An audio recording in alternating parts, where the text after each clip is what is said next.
Mungkin pertanyaan yang pertama, apa pentingnya sopan santun bagi mahasiswa FKUB? Ya, kalau menurut saya sih sopan santun sebenarnya penting buat semua orang ya. Semua orang kan ya. Maksudnya nggak jadi mahasiswa FKUB kan juga perlu bersopan santun. Kalau misalnya dari kalian sendiri, kenapa misalnya kok FK rata-rata dikenal peraturan tentang kesopanan itu lebih ketat daripada fakultas lain, kira-kira kenapa? Kalau FK sudah pasti ada manusia. Bahkan kalau misalnya pun nggak mau berpraktek, itu nanti kan selama belajar kita kan juga akan berinteraksi dengan berbagai macam, misalnya ketika selama kuliah itu tidak bisa menerapkan sopan santun dengan benar, terus kemudian di tempat koas ternyata ada mahasiswa yang misalnya berlaku dianggap tidak sopan, nanti yang kena nama buruknya siapa? Bukan cuma mahasiswanya aja, nanti semua FKUB kena gitu. mungkin pertanyaan yang selanjutnya. Ya, jadi saya mau nanya pertanyaan yang kedua nih, Bu. Bagaimana contoh sopan santun yang seharusnya dilakukan oleh mahasiswa? Seperti itu. Kalau contoh yang harus dilakukan sama mahasiswa gimana ya? Ya, kalau secara umum sih jangan sampai melakukan hal yang menyinggung orang lain. Kalau misalnya mau melakukan sesuatu itu dipikir dulu lah, itu baik apa enggak, benar apa enggak, caranya sesuai apa enggak. Misalnya interaksi dengan dosennya, terutama dosen yang jauh lebih senior. Kalau misalnya sama saya gitu mungkin nyapanya itu santai atau dengan sebutan yang saya dipanggil mbak itu masih nggak apa-apa mungkin. Tapi kalau yang sudah senior kan tentu udah nggak bisa lagi. Atau kalau misalnya contoh yang benernya kayak gimana itu sebenarnya kan asalkan kalian tidak melakukan hal yang ekstrim itu kan insya Allah ya bener-bener aja ya. Kalau selama ini sih malah contoh yang nggak benernya yang biasanya teringat gitu. Soalnya beberapa kali teman-teman saya itu mengeluhkan, saya kalau sekarang mahasiswa banyak yang kurang sopan. Misalnya ada teman saya yang ketika ini ada mahasiswa yang mau manggil, itu manggilnya gini, bu kayak gitu. Itu sopan apa enggak? Enggak kan? Gitu. Saya dibayangkan itu ketika berinteraksi dengan orang tua di rumah atau dengan Pak D-nya, dengan kakek neneknya, itu caranya seperti apa? Nah, itu juga bisa diterapkan ketika di sini.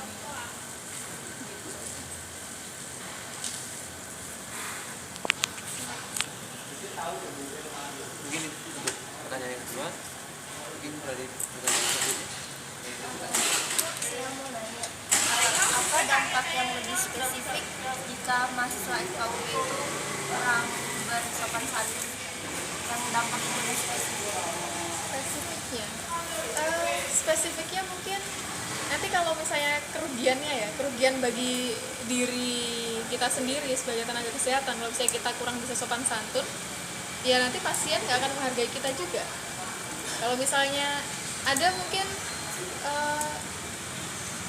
dokter atau apotek kayak gitu yang laris banget, pasiennya banyak, setelah ditelusuri ternyata apa? Bukan karena misalnya pasti lebih murah, tapi bisa jadi karena dia yang lebih ramah, dia yang lebih bisa menghargai pasien, sehingga pasien tuh merasa nyaman untuk berinteraksi, untuk dekat, untuk kembali lagi ke situ kalau ada masalah kayak gitu.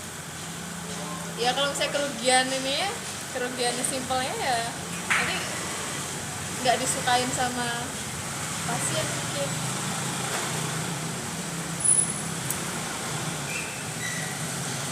Atau kalau misalnya selama kuliah mungkin ya nggak disukain sama temennya, sama dosennya. Kan nggak mau kan diingat sama dosen sebagai mahasiswa yang nggak sopan kayak gitu. Mungkin pertanyaan selanjutnya.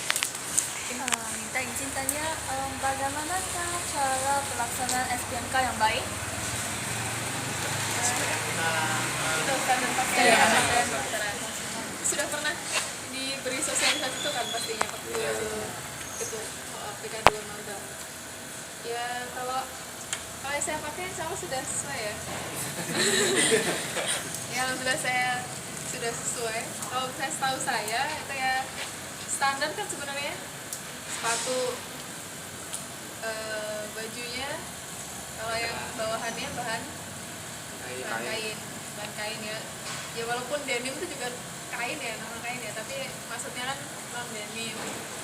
Terus atasannya berkerah, buat yang cowok terutama. Terus kayak gitu.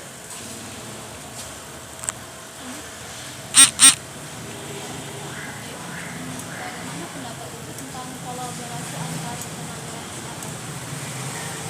Ya memang sudah seharusnya ada kolaborasi, karena nggak mungkin satu tenaga kesehatan itu mengerjakan semuanya sendiri. Kenapa di FK itu ada berbagai macam program studi kayak gitu kan ya, karena masing-masing punya ranah spesialisasinya, dan itu harapannya dalam wadah FK ini bisa saling bekerjasama. Kalau di sini kan juga ada program namanya Interprofessional Education. Itu nanti kalian akan berlatih di sana gimana caranya bekerja sama dengan tenaga kesehatan yang lain, nggak cuma dari program studi sendiri. Gitu. Nah, memang Mungkin dari ada yang pertanyaan aku?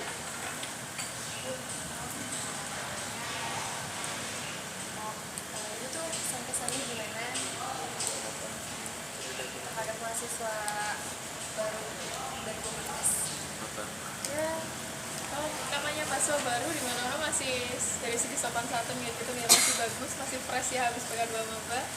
Terus nilai-nilai juga masih bagus karena belum terlalu jauh dari pelajaran SMA mungkin. Tapi ya secara umum semoga yang seperti itu dipertahankan, maksudnya karena mungkin waktu awal-awal gitu masih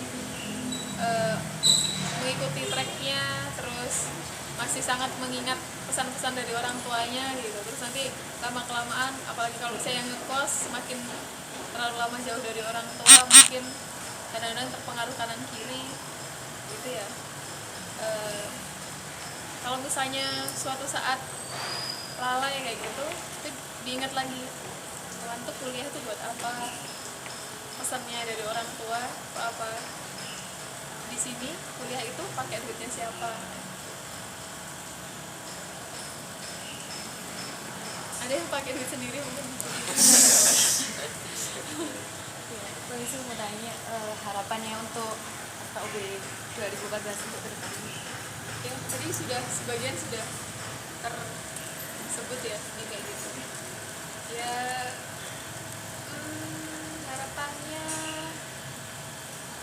ya mungkin yang selama ini misalnya masuk kuliahnya memilih jurusan-jurusan di FK-nya, misalnya ada yang nggak sesuai dengan isi hati, misalnya nurutin orang tua dan sebagainya, itu kan pilihannya sebenarnya ada dua, mau tetap menjalankan itu atau meninggalkan. Tapi kalau misalnya kalian memutuskan untuk menjalankan, ya jalani dengan sepenuhnya gitu, jangan setengah-setengah, jangan sampai akhir itu menggunakan alasan disuruh orang tua itu sebagai alasan untuk setengah-setengah. Karena ketika kalian sudah dewasa, sudah lebih dari 17 tahun ya mungkin, atau mungkin ada yang masih 14 tahun ya.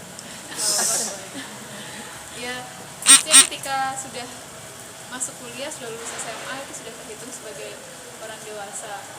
Pembelajaran yang dilakukan di perguruan tinggi itu juga pembelajaran orang dewasa, beda sama ngajarin anak SD. Maka ketika kalian sudah memutuskan ngambil pilihan untuk kuliah di sini, ya bertanggung jawablah terhadap pilihan itu. Tanggung jawabnya gimana? Ya dengan sungguh-sungguh belajarnya.